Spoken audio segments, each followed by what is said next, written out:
You are looking at Julian's pronunciation guide, where we look at how to pronounce better some of the most mispronounced words in the world, like this other curious word. But how do you say what you're looking for today? Let's learn how to pronounce the name of this condition once and for all correctly. If you want to learn more confusing medical terms that many get wrong, stay tuned. There are more videos for you you'll want to learn from. So that's a bit of a confusing one. Esophageal, that's how you pronounce the first word. Yep, believe it or not. Esophageal varices or varices. So varices is the more British English pronunciation, UK pronunciation. Varices.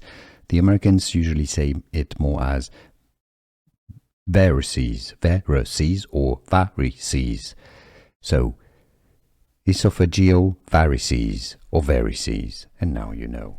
Here are more videos on how to pronounce more confusing words and names too many mispronounced. Like this video if you found it useful. I appreciate your support. I'll see you soon and thanks for watching.